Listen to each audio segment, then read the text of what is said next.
Bulletin के पेश करता है काकाजी वेडिंग मॉल वुमेन्स एक्सक्लूसिव, मोती गली, चौमोहल्ला पैलेस रोड, हैदराबाद।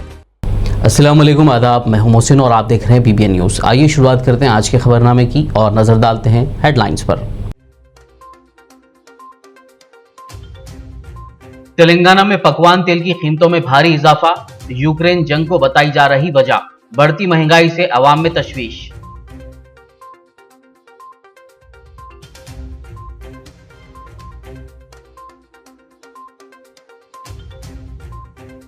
तेलंगाना की फीकस आमदनी में हुआ इजाफा, वजीर IT KTR का ट्वीट, कहा मजमूई घरेलू पैदावार में भी 130% का हुआ इजाफा।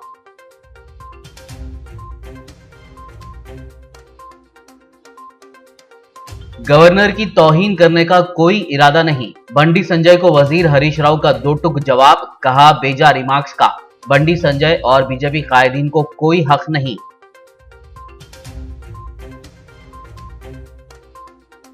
2 मार्च मजलिस इत्तेहादुल मुस्लिमीन के 64 साला तकमील पर दारुस्सलाम में परचम कुशाई तकरीब, सदर मजलिस असदुद्दीन ओवैसी, कायदे मुखन्ना अकबरुद्दीन ओवैसी समेत अरकान असेंबली और कॉरपोरेटर्स और दीगर करेंगे शिरकत।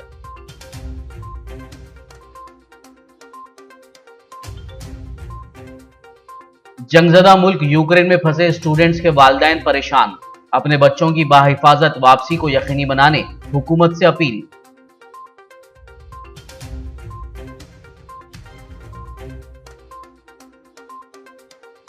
जिला रंगारेड्डी के इब्राहिमपट्टनम में फायरिंग, रियल एस्टेट ताजिर और उसका साथी हलाक, जमीन के कारोबार के तनाज़े के चलते पेश आया वाकया, पुलिस मसरूफ तहकीकात।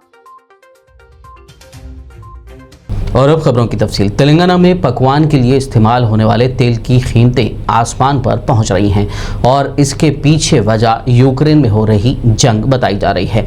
घरेलू पकवान के तेल की कीमतों में हालिया दिनों के दौरान भारी इजाफा हुआ है। तेलंगाना ऑयल फेड ने पाम ऑयल की कीमत में 29 रुपये का इजाफा किया है। गौरतलब है कि रूस और यूक्रेन से दरामद किए जाने वाले सनफ्लावर के तेल की कीमत भारी इजाफे के साथ बढ़ रही है। Palm oil Indonesia, Malaysia, Ukraine, रूस से समंदर के रास्ते लाया जाता है। इंडोनेशिया से पाम ऑयल बरामद करने पर लगाई गई पाबंदी से इसकी कीमत 116 रुपये से बढ़कर 145 रुपये हो गई है। सनफ्लावर के तेल की कीमत 158 रुपये, फली के तेल की कीमत 159 रुपये तक पहुंच गई है। तेलंगाना के वजीर इंफॉर्मेशन टेक्नोलॉजी के तारका रामाराव ने कहा है कि तेलंगाना की फी कस आमदनी में इजाफा हुआ है। उन्होंने इस खुसूस में किए गए ट्वीट्स में कहा कि साल 2014 में फी कस आमदनी 1,24,104 रुपये थी, जो साल 2021 में 2,78,833 रुपये हो गई है। उन्होंने साथ ही कहा कि मजमूई घरेलू पैदावार में 130% का इजाफा दर्ज किया गया है।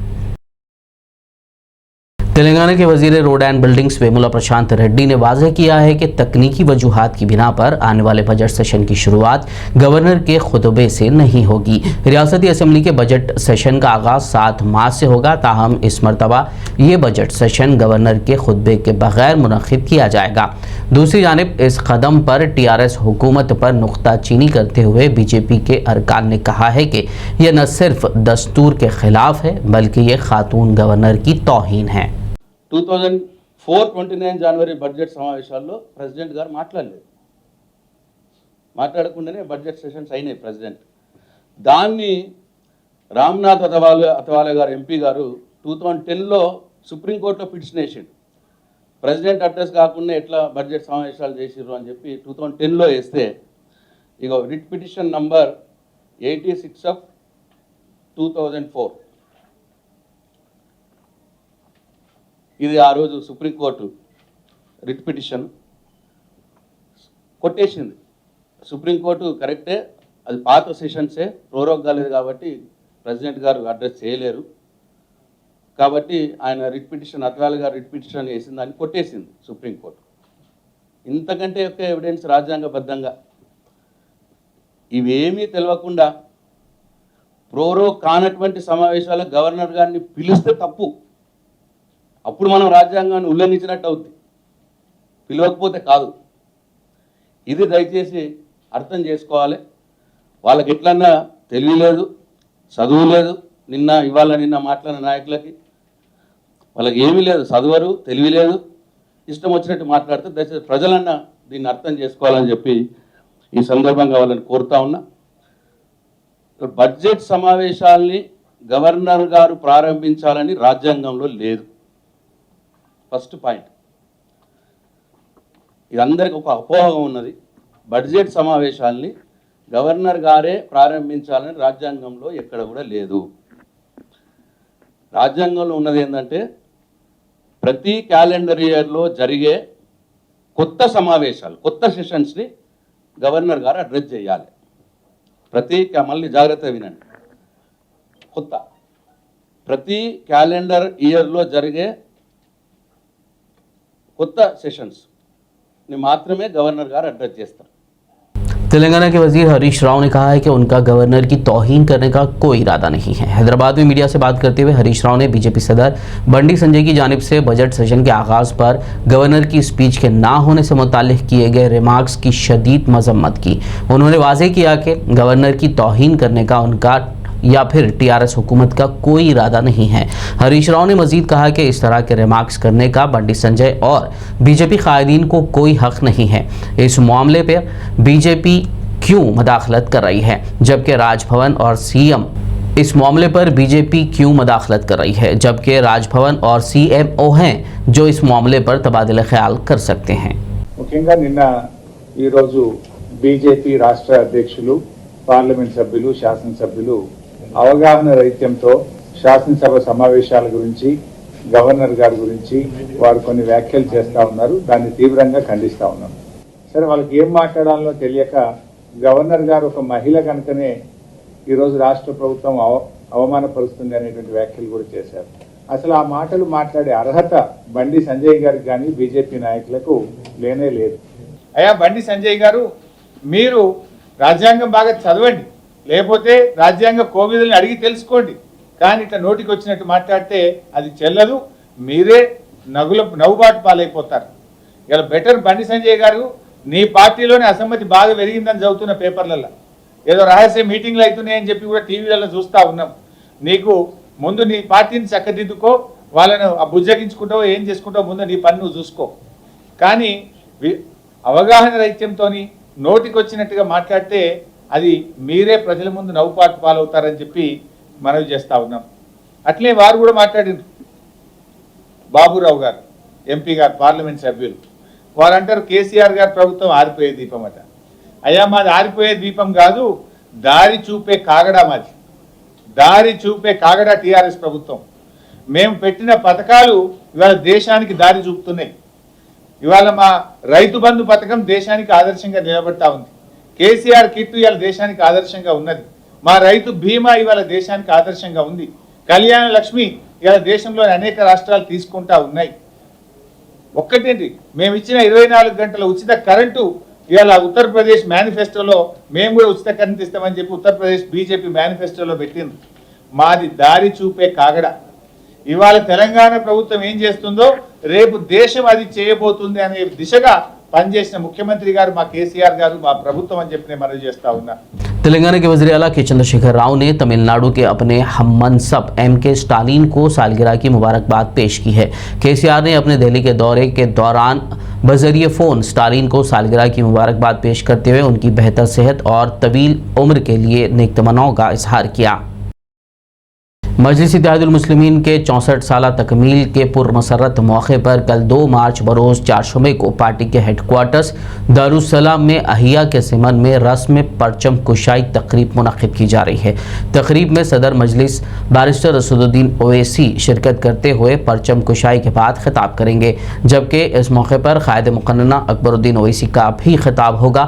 इस दौरान अरकान असम्बली और कॉरपोरेटर, सुदूर मोतमदीन कारकुनान और मुहिब्बान मजलिस की कसीर तादाद की शिरकत की मुतवक्को है।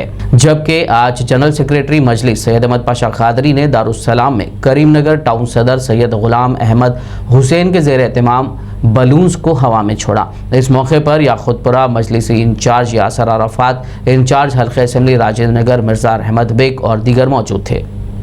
कि 64 साल की तकमील की मसरत में जो प्रोग्राम किया जा रहा है उसके लिए, इसकी तशहीर और पब्लिसिटी के लिए लोन छोड़ा गया है। यहाँ पे हमेशा की तरह अभी जनाब गुलाम अहमद हुसैन साहब सदर मजलिस इत्तेहादुल मुस्लिमीन करीमनगर की जानिब से ये इंतज़ाम किया जाता है। हर साल जलसे रहमतुल्लाह आलमीन के मौके पर और दारुस्सलाम के मजलिस के तासीस के मौके पर करीमनगर के सदर गुलाम अहमद हुसैन साहब की तरफ से ये तशहीर और पब्लिसिटी के लिए ये बलून छोड़ा जाता है ताकि इसका एडवर्टाइज़ हो। बहरहाल सदर मजलिस करीमनगर का मैं शुक्रिया अदा करता हूँ। नक़ीब मिलत बैरिस्टर असदुद्दीन साहब सदर मजलिस रुकन पार्लियामेंट कल 10:30 बजे दारुस्सलाम में रस्म परचम कुशाई अंजाम देंगे और ख़िताब करेंगे। हबीब मिलत अकबरुद्दीन साहब कायद मुक़र्रना मजलिस पार्टी का भी खुसूसी ख़िताब होगा।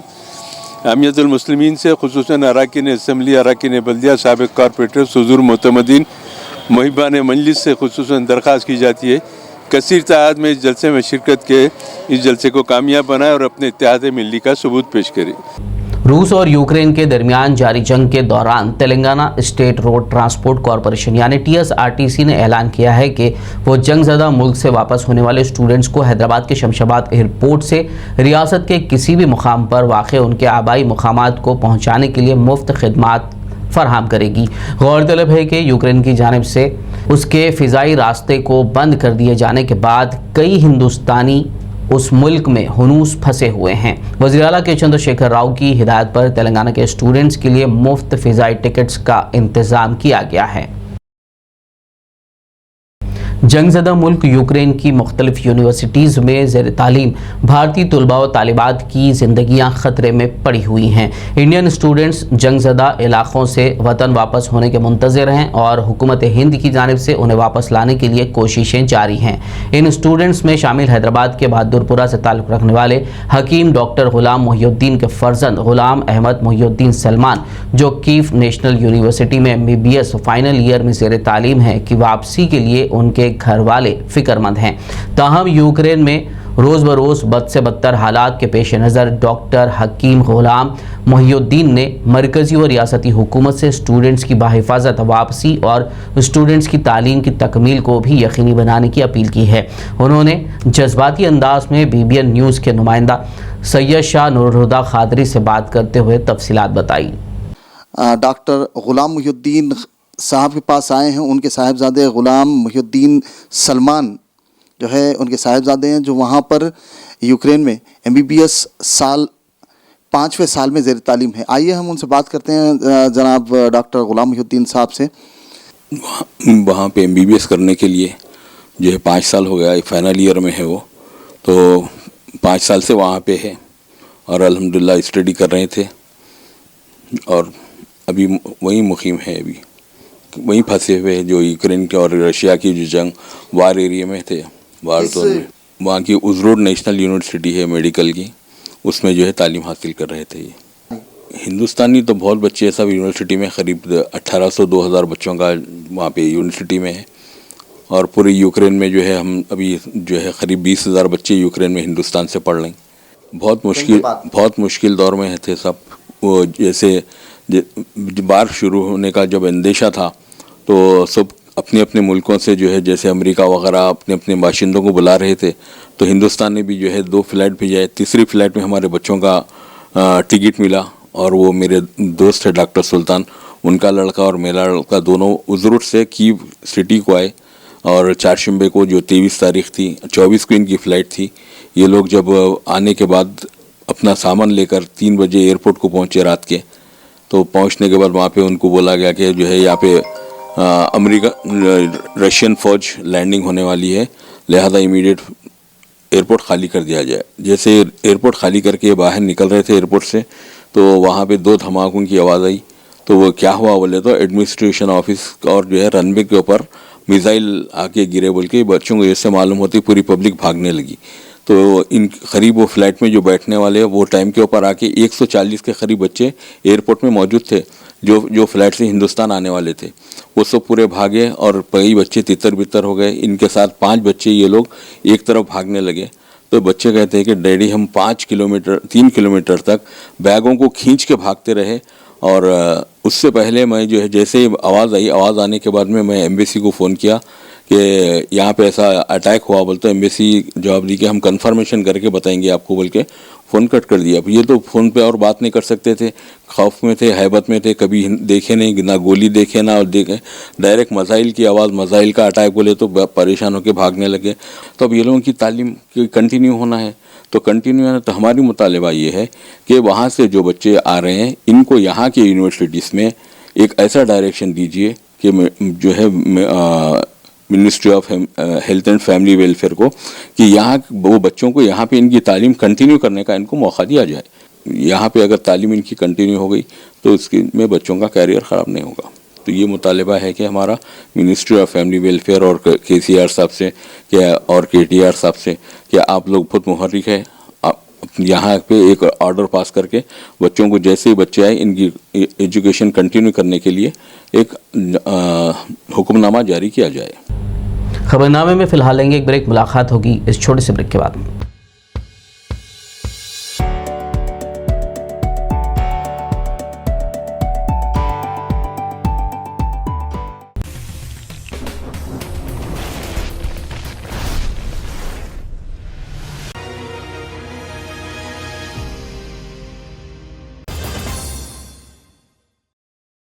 ब्रेक के बाद खबरनामे में आपका दोबारा खैर मकदम है। आइए बढ़ते मजीद खबरों की जानिब। तेलंगाना ट्रैफिक पुलिस की जानिब से ट्रैफिक चालानात पर रियायत की पेशकश का आज से आगाज़ हो चुका है। इस पेशकश में पेंडिंग ट्रैफिक चालानात पर भारी डिस्काउंट दिया जा रहा है। रियासत भर में बड़े पैमाने पर पेंडिंग ट्रैफिक चालानात को ख़त्म करने के लिए ये कदम उठाया गया है, जिसकी शहरियों की जानिब से सताइश की जा रही है।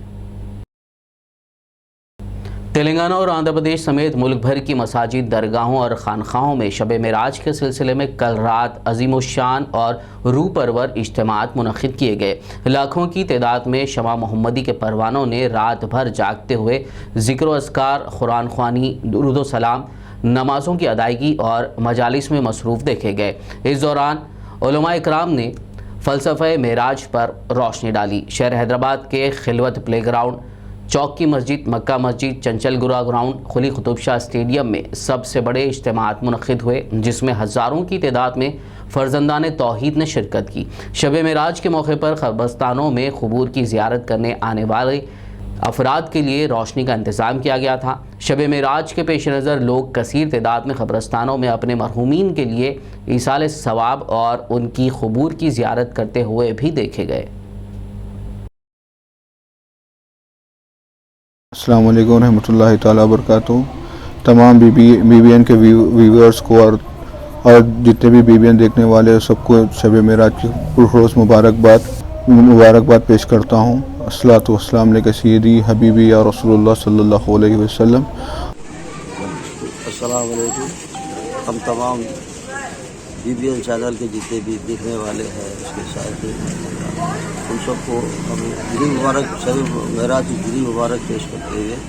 दोनों तेलुगु रियासतों तेलंगाना और आंध्र प्रदेश में शिवरात्रि का त्यौहार मजहबी रिवायात और नहायत ही जोश व खरोश के साथ मनाया जा रहा है। इस मौके पर सुबह ही से मनादिर में खुसूसी पूजा का एहतमाम किया गया, जहां पर श्रद्धालुओं की कसीर तादाद देखी गई। कई मकामात पर तालाबों में मुक़द्दस डुबकी भी लगाई गई। तेलंगाना के वुज़रा KTR और मल्लारेड्डी के अफराद ख़ानदान ने मेडचल मल्काजगिरी ज़िले के कीसरागुट्टा में वाक़ मंदिर पहुँच कर दर्शन किए और खुसूसी पूजा की।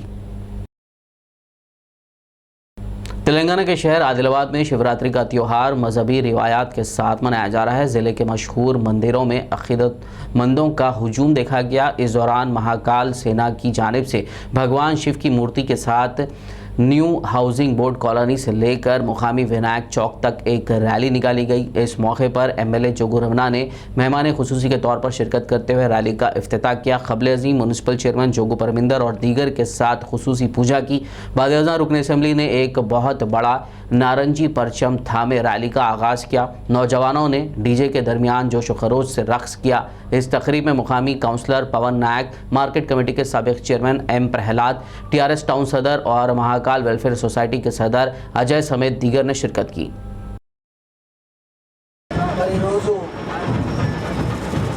महाशिवरात्रि పండుగ సందర్భంగా ప్రజలందరికీ కూడా శుభాకాంక్షలు తెలియజేస్తూ ఉన్నాను। మహాశివరాత్రి సందర్భంగా ఈరోజు ప్రజలందరూ కూడా ఉపవాసాలతో ఈ గొప్ప ఒక పవిత్రమైనటువంటి మహాశివరాత్రి పండుగ। तेलंगाना के वजीर सेहत हरीश राव और वजीर जंगलात इंदिरा करण रेड्डी 3 मार्च बरोज जुमेरात को आदिलाबाद का दौरा करेंगे। इस दौरान वो रिम्स हॉस्पिटल के अहाते में तामीर होने वाली रेडियोलॉजी लैब का संग बुनियाद रखेंगे और साथ ही सुपर स्पेशलिटी हॉस्पिटल का इफ्तिताह भी करेंगे। आज जिला कलेक्टर सीता पटनायक ने इस ज़िमन में रिम्स अस्पताल का दौरा करते हुए चेंबर ऑफ डॉक्टर्स में इंतजाम के बारे में एक इजलास मुनक्किद किया। कलेक्टर ने रियासती वज़रा के दौरे के पेश नज़र इंतजाम और अस्पताल में लोगों को फराहम की जा रही तिब्बी खिदमात के बारे में हुक्काम को मुख्तलिफ हिदायत भी दी। मीटिंग में एडिशनल कलेक्टर रिजवान बादशाह शेख, रिम्स के डायरेक्टर जय Singh Rathore, DMHO Narendra Rathore, district superintendent Ashok, deputy DMHO साधना, माता शिशु केयर प्रोग्राम ऑफिसर नव्या, पवन कुमार, DMO श्रीधर और दीगर डॉक्टर्स के अलावा स्टाफ भी मौजूद था। District level coordination meeting airport చేసాము। దాంట్లో myself additional collector RIMS director అలాగే DMHO all related medical officers కూడా పార్టిసిపేట్ చేశారు। హాస్పిటల్లో మన రిమ్స్ హాస్పిటల్లో ఒక radiology lab foundation store inauguration is planned honourable health minister sir. తర్వాత 2020 థర్స్డే రోజు మనకు సూపర్ స్పెషాలిటీ ఇనాగరేషన్ గురించి కూడా ఆనరబుల్ హెల్త్ మినిస్టర్ తెలియజేశారు। So we are planning for the preparation of this.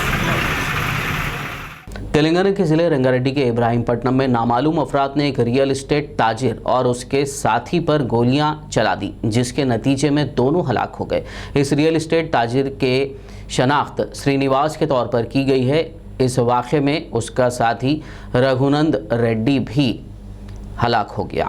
इत्तला के साथ ही पुलिस ने मुकाम वारदात पर पहुंचकर जायज़ा लिया, सबूत इकट्ठा किए। पुलिस ने केस दर्ज करते हुए हमलावरों की तलाश शुरू कर दी है। फायरिंग की वजह ज़मीन के कारोबार का तनाज़ा बताई जा रही है। पुलिस मसरूफ़ तहक़ीक़ात है। ఇట్లా అటాక్ అయిందని అని చెప్పారు। అటాక్ అని చెప్పంగానే నాకు బుల్లెట్ తాకింది, అన్న కూడా తాకిందని చెప్పిండు। చెప్పంగా గతం ఆయనకు ఫోన్ చేసి ఆయన ఫోన్ ఎత్తలేడు, ఈయన ఫోన్ చేసి శ్రీనివాస్ రెడ్డి ఏం చేస్తాడు? ఆయన బిల్డర్ అన్న। బిల్డరా? రఘు అంటే రఘు ఆయన ఇద్దరు కలిసి చేస్తారు। బిల్డర్ ఆయన బిల్డర్ ఆయనతో ఇద్దరి మధ్యలో గొడవలు ఉన్నాయి? రఘు శ్రీనివాస్ రెడ్డి వాళ్ళిద్దరి పైన అటాక్ అయింది। ఎవరు చేసిరంటే ఇవరు తెలియదు అన్న। ఇప్పుడు నేను వచ్చిన మటారెడ్డి అన్న నాకు నిన్న చెప్పిండు, నిన్న వస్తే చెప్పిండు మాకు మటారెడ్డి కొంచెం నాటకాలు ఎక్కువ చేస్తుండే ఆఫీస్ తొందర కట్టుకోవాలి। మటారెడ్డి ఆయన చెప్పండి ఆయన ఆయన చాలా సతాయిస్తాడు మనల్ని, తొందర కట్టుకోవాలని చెప్పిండు। అంటే ఇప్పుడు మీరు ఆయన పైన ఆరోపణలు ఏమైనా చేస్తుంటారు? 100% మాకు ఇంకెవరు ఉన్నారు? శత్రుత్వమే లేదు ఆయనకి, శత్రుత్వమే లేదు మాకు। ఎవరున్నారు చెప్పండి? అంటే శత్రుత్వం ఉంటే పొద్దున ఎందుకు వస్తాడు? అవును, ఉదయం నా ప్లాట్ దగ్గరికి వచ్చి నాతో మాట్లాడిన తర్వాత ఎవరు చేసిరని నాకు తెలియదు అని అంటాడు। నేను ఇప్పుడు ఆయనకు వచ్చి అడుగుతానే అన్న చెప్తున్నాడు। ఇప్పుడు నాకు నేను జాబ్ చేస్తా సూపర్వైజర్, నేను కూర్చున్నాను కృష్ణ, ఇద్దరం చేస్తాం। शमशाबाद पुलिस, SOT और चिवेल्ला पुलिस ने मुश्तरका कार्रवाई करते हुए ममनुआ गांजे की मुंतकली को नाकाम बनाते हुए 7 मुलजिमीन को गिरफ्तार कर लिया। बताया जा रहा है कि तेलंगाना के ज़िले खम्मम से रियासत महाराष्ट्र के पिंपरी को ये गांजा वाया हैदराबाद मुंतकिल किया जा रहा था। पुलिस ने इस दौरान 7 मुलजिमीन को गिरफ्तार करने के साथ ही 400 किलो गांजा, एक कार, एक लॉरी, 9 मोबाइल फ़ोन, एक सोने और एक चांदी की रिंग, 15,000 रुपये नकद रकम, जुमला मालियत 1 करोड़ 10 लाख रुपए की अशिया जब्त कर ली। बोधन में एक हफ्ता कबल पेश आए कत्ल के मामले को बोधन पुलिस ने हल कर लिया है। ACP रामाराव ने आज मीडिया से बात करते हुए केस की तफसीलात बताई। उन्होंने कहा कि मकतूल की बहन हाजी बेगम अहलिया मोहम्मद जिलानी साकिन साटापुर रंजल की दरख्वास्त पर पुलिस ने शेख करीम के कत्ल की तहकीकात का आगाज़ किया, जिस पर मालूम हुआ कि मकतूल का छोटा लड़का महराज ने अपने दोस्त समीरुल्लाह की मदद से हालत नशे में वालिद को एक लोहे के रॉड से वार करते हुए हलाक कर दिया, जबकि मकतूल का लड़का नाबालिग और दोस्त की उम्र 24 साल बताई जा रही है। उन्होंने बताया कि कातिलों के पास से एक मोटरसाइकिल, लोहे का रॉड जब्त कर लिया गया है। इस मौके पर CI बोधन प्रेम कुमार, SI पीटर मोहन राव व दीगर मौजूद थे। केस में कामयाब तहकीकात करने पर बोधन पुलिस कांस्टेबल वो ID पार्टी को रिवॉर्ड से नवाजा गया। 2వ తారీఖు నాడు మన రాకేష్పేటలోని ఒక ఇంట్లో మర్డర్ అయిందని కంప్లైంట్ వచ్చింది. ఈ మర్డర్ కంప్లైంట్ ఇచ్చింది ఎవరంటే ఆజీ బేగం అని ఈమె అంటే వాళ్ళ చెల్లెలు అంటూ ఎవరైతే డిసీజ్డ్ ఉందో వాళ్ళ చెల్లెలు కంప్లైంట్ వచ్చింది. Deceased Shaik Kareem age 45 years ఉంటుంది. అయితే ఇతను ఈ 2 కొడుకులు కూతురు ఉన్నారు. అయితే ఇతను బాగా డ్రింకింగ్ అడిక్టెడ్, ఆల్కహాల్ అయ్యి బాగా ఇంట్లో హరాస్మెంట్ చేయడం, బాగా భార్య పిల్లల్ని కొట్టడం అవన్నీ బాగా చేస్తున్నట్టు. అయితే ఆ రోజు మాట్లాడిందని రూల్ ఆఫ్ పెట్టు ఆమె సిస్టర్ కంప్లైంట్ ఇచ్చి దాని మీద మా సిఐ గారు Prem Kumar and SI team case register చేసి ఇన్వెస్టిగేట్ చేశారు. ఆ రోజు డాగ్ స్క్వాడ్ అన్ని క్లూస్ టీమ్ అందరినీ పిలిపించడం జరిగింది. అయితే ఇన్వెస్టిగేషన్ తెలిసింది ఏంటంటే వాళ్ళ అబ్బాయిలు వీళ్ళకి అందరూ ఇసిగిపోయి ఉన్నారు. వీడిని ఎట్లన్నా ఎలిమినేట్ చేయాలి అనే పరిస్థితులు ఉన్నాయన్నమాట. చిన్నవాడికి ఇంకెక్కువ ఉంది ఆ కోపం అనేది. ఆ రోజు కూడా తాగి వచ్చి ఇంటి ముందు పడిపోతే అప్పుడు ఈ బాయ్ జూనియర్, ఈ పిల్లోడు బాయ్ జూనియర్, ఇతని పేరు షేక్ మిరాజ్, ఇతను వాళ్ళ ఫ్రెండ్తో కలిసి తాగుతుండు. ఫోన్ చేశారు అనమాట, పక్కింటి ఆయన ఫోన్ చేసిండు, ఇట్లా మీ డాడీ వచ్చి పడిపోయింది ఇంటి ముందు అంటే వచ్చి లోపల కూడా పెట్టి మళ్ళీ పోయి తాగారనమాట. తాగేటప్పుడు అప్పుడు డిసైడ్ అయ్యిందనమాట, ఈ ఎన్నాళ్ళున్నా ఇది ఇంతే ఎలిమినేట్ చేయడం బెస్ట్ అని చెప్పేసి వాళ్ళ ఫ్రెండ్ వాడు మేజర్ ఉన్నాడు, ఇతను మైనర్ ఉన్నాడు, కొడుకు చిన్న కొడుకు. आखिर में एक नज़र हेडलाइंस पर। तेलंगाना में पकवान तेल की कीमतों में भारी इजाफा, यूक्रेन जंग को बताई जा रही वजह, बढ़ती महंगाई से अवाम में तशवीश।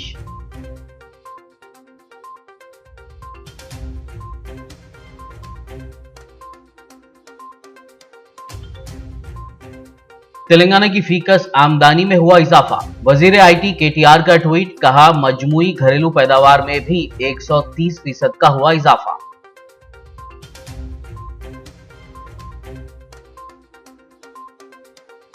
गवर्नर की तौहीन करने का कोई इरादा नहीं, बंडी संजय को वजीर हरीश राव का 2 टुक जवाब, कहा बेजा रिमार्क्स का बंडी संजय और बीजेपी कायदीन को कोई हक नहीं।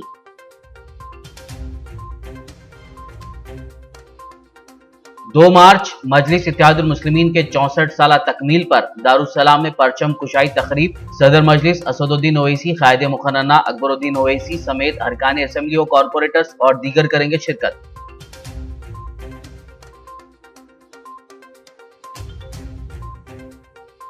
जंगज़दा मुल्क यूक्रेन में फंसे स्टूडेंट्स के वालिदैन परेशान, अपने बच्चों की बाहिफाजत वापसी को यकीनी बनाने हुकूमत से अपील।